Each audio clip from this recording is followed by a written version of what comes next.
اچھا دوستوں، آج کا جو میرا ٹاپک ہے وہ ہماری خواتین کے لیے، ہماری ماؤں کے لیے، ہماری بہنوں کے لیے ہے۔ ایسی ہماری خواتین کہ جن کی جو ہے نا ایام کی جو ہے نا بندش ہو جاتی ہے۔ یاد رکھیں کہ ایام کا بند ہو جانا یہ بھی کسی بیماری سے کم نہیں ہے، یہ بہت بڑی بیماری ہے، کیونکہ اس کی وجہ سے اندرون پیٹ کے اندر بہت ساری بیماریاں پیدا ہو جاتی ہیں، جس سے جو بچے دانی وہ بھی خراب ہو جاتی ہے، تو اس کے اندر مسائل پیدا ہو جاتے ہیں، تو پورے پیٹ کے اندر خرابی ہو جاتی ہے۔ اگر مرد ہم بستری کرتا ہے تو اس کے لیے بھی مسائل پیدا ہوتے ہیں۔ تو کب سے بیماری ہیں جو کہ ایام بند ہونے کی وجہ سے پھیلتی ہیں، یہ بہت بڑی پریشانی کا سامنا کرنا پڑتا ہے۔ تو انشاءاللہ آج جو میں نسخہ لے کر حاضر ہوں دوستوں کی خدمت میں، اپنی ماؤں بہنوں کی خدمت میں، انشاءاللہ جن کے جو ہے نا بار بار ایام کی بندش ہو جاتی ہے، بار بار ان کو میڈیسن کھانا پڑتی ہے، پھر جا کے ان کے ایام کھلتا ہے، نہیں تو وہ بند رہتا ہے۔ تو کب سے ایسی خواتین رابطہ بھی کرتی ہیں کہ اگر ہم میڈیسن یوز کرتی رہتی ہیں تو پھر ٹھیک ہے، اگر میڈیسن کھانا بند کر دیتی ہیں تو پھر سے وہی مسئلہ ہمارا شروع ہو جاتا ہے، یعنی ہمارا ایام جو ہے بالکل بند ہو جاتے ہیں۔ انشاءاللہ آج جو میں اس کو بتانے والا ہوں اس کا استعمال کیجئے گا، آپ کے جو ہے نا یہ جو مسلسل میڈیسن سے اپنا ایام کھولتی ہیں، اس مسئلے سے، اس مصیبت سے، بیماری سے آپ کو انشاءاللہ حل نکل آئے گا اللہ کے حکم سے۔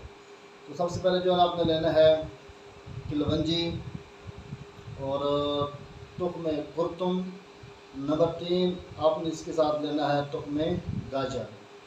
دوبارہ ریپیٹ کرتا چلوں، کلونجی، تخم کرتم اور تخم گاجر، یہ 3 اجزاء آپ نے لینے ہیں۔ یہ تینوں اجزاء آپ نے لینے بھی ہم وزن ہیں۔ آپ نے کرنا کیا ہے کہ ان کا جو ہے نا آپ نے موٹا موٹا ان کو کوٹ لینا ہے، ان کی پسائی نہیں کرنی، بالکل ان کا پاؤڈر نہیں بنانا، آپ نے ان کو موٹا موٹا آپ نے کوٹ لینا ہے۔ اس کے بعد آپ نے کرنا کیا ہے کہ آپ 2 کپ پانی کے لیں، اس کے اندر جو ہے نا اچھی طریقے ان کو بوائل کریں۔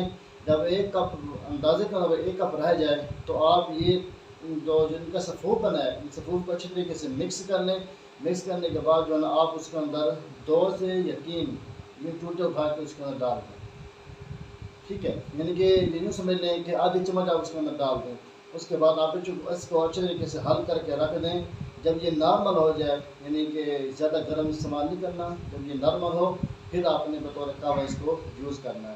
انشاءاللہ ایام کے بندش جو ہے یہ پرانا مسئلہ ہے آپ کا، یا نیا مسئلہ ہے، یا آپ میڈیسن کھاتی ہیں تو آپ کے ایام کھلتا ہے، اگر آپ میڈیسن استعمال نہیں کرتے تو آپ کا ایام جو ہے بند رہتا ہے۔ اس حوالے سے انشاءاللہ آپ کو یہ پریشانی نہیں دے گا اللہ کے حکم سے، آپ اس کے استعمال کیجیے گا۔ انشاءاللہ یہ جو ایام کے بندش کے بعد جو بیماری ہے اس سے آپ کو نجات مل جائے گی اللہ کے حکم سے۔ اور جتنا ہو سکے اس ویڈیو کو آگے شیئر بھی کیجیے تاکہ اور بھی ہماری بہنیں خواتین جو اس مصیبت میں پریشانی، اس بیماری سے پریشان ہیں، وہ بھی اپنے اس سے حل نکال سکیں۔ ملتے ہیں انشاءاللہ نیکسٹ ویڈیو میں، تب تک دعا ہے کہ اللہ سب دوستوں کو اپنے حفظ و امان میں رکھیں۔ جزاک اللہ خیر۔